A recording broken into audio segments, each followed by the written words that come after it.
Hi everyone, it's Kylie. Today I'm going to be doing the mid-year book freakout tag, and I've got my notes with my answers. First, I want to just say I was digging in to see who the original person was who made this video, and it looks like they're no longer on YouTube.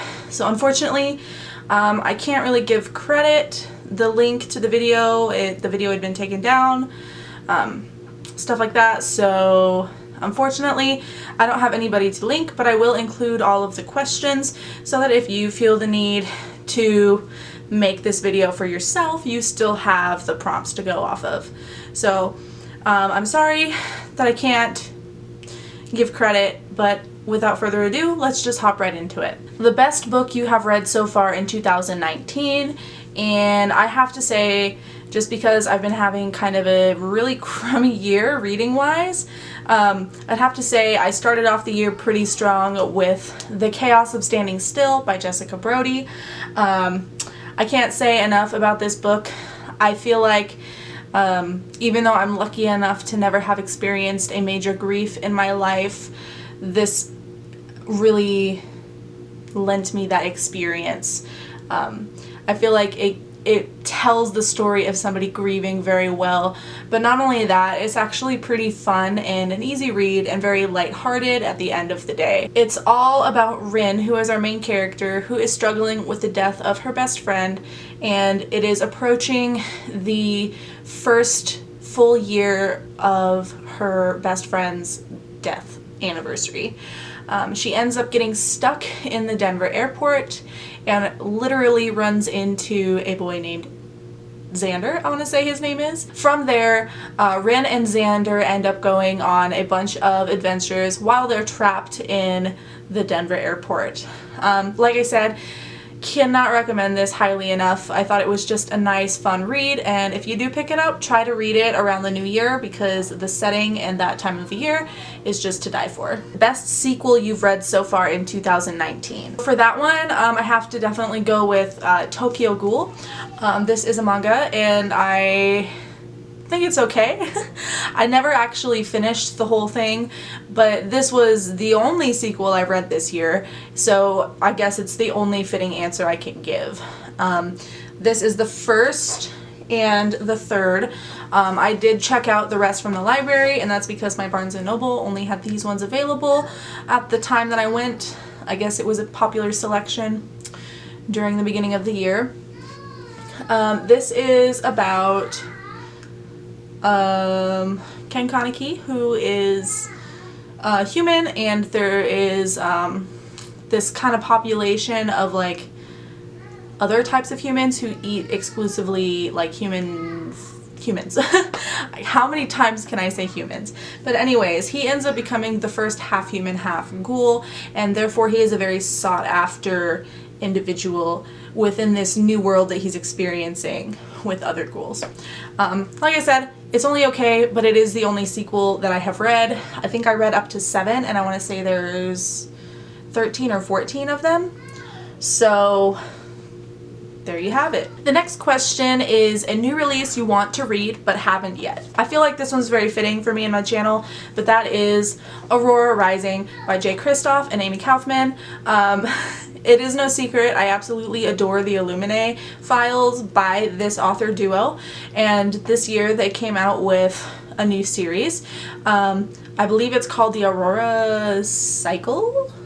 I'm not sure, but either way, this is going to be a series, and this is the first of it. It just came out in May, the beginning of May, and I did pre-order it, so I did get this at the very beginning of May, right when it was out. I can't really tell you for sure what this is about. I know that there's kind of like a group of misfits and they've got to solve something. That's about the extent of my knowledge. But this one is in the works.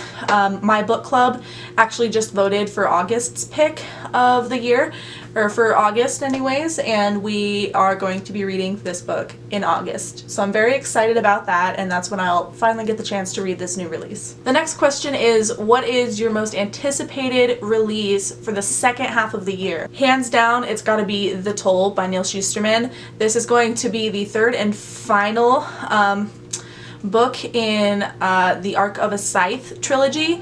I'm currently rereading Scythe, and then I'm going to reread Thunderhead, which is the first and second. But I am so excited for this one. You have no idea.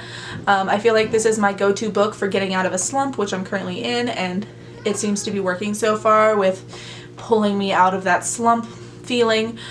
So I'm so excited to wrap up and get a solid conclusion to this series come November. The next question is, what was your biggest disappointment so far in 2019? Girls of Paper and Fire by Natasha Nyan. I remember this book coming out, and I remember being so excited to read it. I thought, you know, this will be a fantastic way to just segue back into enjoying fantasy. Going on an adventure. This was also a book that I was reading with my book club in, I want to say February, but it just really let me down. I felt like, though the messages were very important, I still feel like it was constructed in a very clunky manner, and it didn't really flow that well. It took me out of the story, and I don't know. It didn't go smoothly for me. I felt like I was very confused on a lot of parts. But I will say I think that the representation for the female-female romance was okay. I wouldn't say it's the best I've read, but it was okay. And yeah, I don't know. I was just really let down by this one. And then we have, what was your biggest surprise of 2019 so far? For that one, I'm going with The Tattooist of Auschwitz by Heather Morris. And the reason why I was so surprised by this was I just, of course, didn't think I would enjoy it. I don't typically read like historical fiction, although this one isn't fully fiction.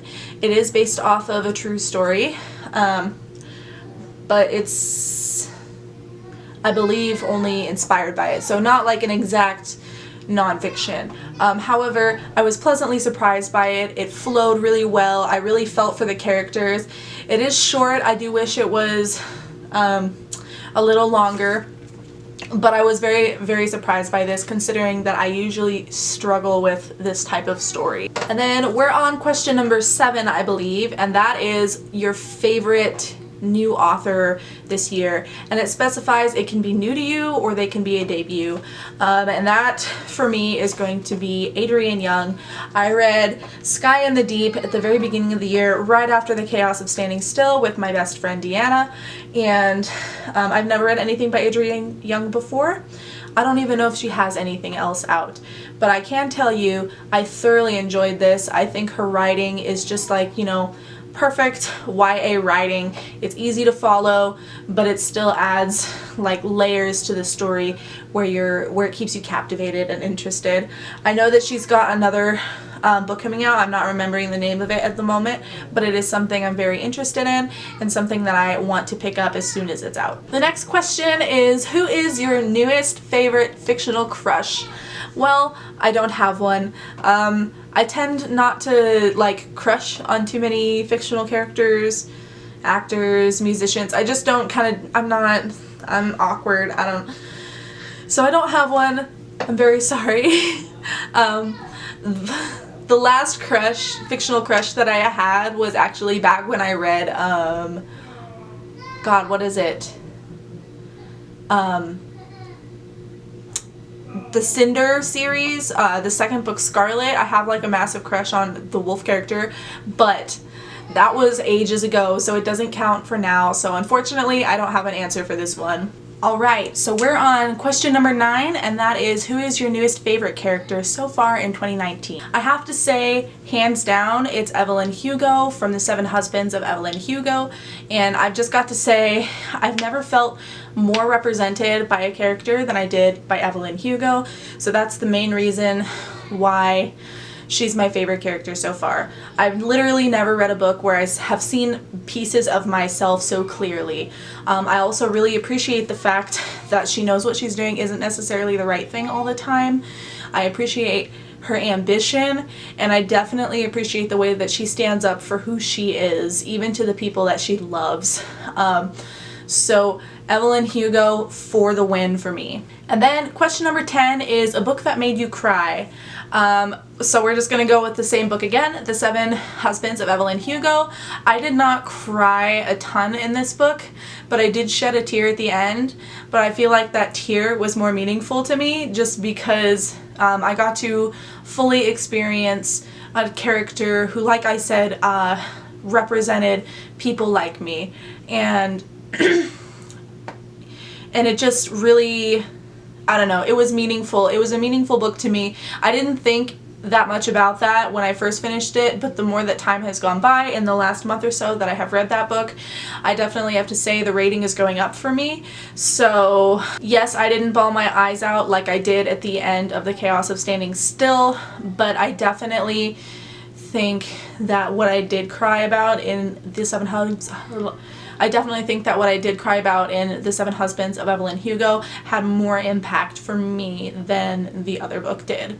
And that's my personal tale, so I'm not going to argue that with anybody. So the next question is a book that made you happy, and I'm going with the same book that I answered for the first question, The Chaos of Standing Still, by Jessica Brody. So this one, I'm sure you've gathered by now by watching this video, this book has made me feel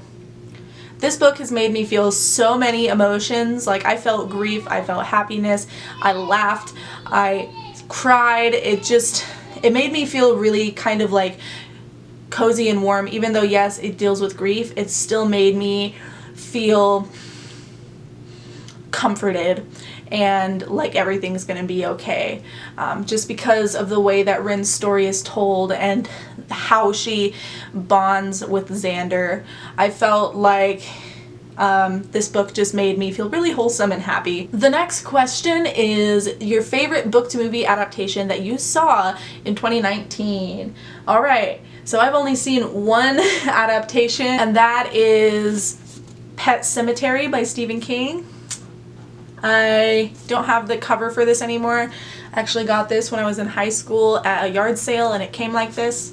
But Pet Sematary. So I saw the remake of Pet Sematary a couple months ago. It's not a favorite, but it's the only one I've seen, so it is the only answer I can give. So I'm just going to go ahead and say right now, it's crappy adaptation. Don't waste your time seeing it. It was so terrible, but like I said, it's the only one I've seen, so it's the only thing I could put for the answer. The next question is your favorite video that you have made this year. My answer for this is actually going to be my vlogs that I did a few months back. I'm trying to get back into it, but it's really hard when you're super slumpy. But I just felt like I could be a little more like laid back and chill while I was making my vlogs. So I definitely have to go with vlogs. Those are my favorite. I really enjoyed making them, and I'm enjoying what I'm doing now, but I just feel like they're kind of lackluster since I'm not reading as much. So definitely my vlogs. I really enjoy them. I enjoy making them. I enjoy editing them. I enjoy posting them, and I like seeing your reactions when I do post them. And the last question is the most beautiful book that you have bought in 2019. Oh, that's not the last question. That's the second to the last question. The second to the last question is the most beautiful book you have bought in 2019. So I have a bajillion of them, so I'm just going to go with the most recent one that I got, and that would be Inspection by Josh Malerman. I'm sure the camera does not do it justice, but the color of this cover is just so striking, and I just really enjoy it. I have a few other covers that I really enjoy. I don't know where I placed my books, but I tend to buy things based on covers and just like titles that sound cool and authors that I know. So I have a bajillion of them. So the most recent one that I got that is the most beautiful is definitely Inspection. And if you could see this in person, you would probably agree that this like greenish blue color is just super striking, and I really like this color. Alright, so the last question is actually, what books do you need to read this year? I picked my top 5 ones that I really want to read this year, and that would be number 1, The Toll, number 2, Memento, number 3, The Girl the Sea Gave Back, which was that book I was talking about earlier that I didn't remember the name of, and then number 4, The Collective Schizophrenias, and number 5, Needful Things. Those are my top 5. Of course, like anybody else on this platform, I have everything I want to read, but those are the top 5 that really come to mind when I say I need to read my books. I need to do it. So those are my top 5, and with that, that is the mid-yearbook freakout tag. I don't know why I have such a hard time saying that title. Anyways, go ahead and give a thumbs up to this video. Subscribe if you're not already, and if you want to. I won't force you to do anything. While you're at it, go ahead and hit the bell button. That way you'll know exactly when I upload a video. And I hope you guys have a wonderful time wherever you are. Bye.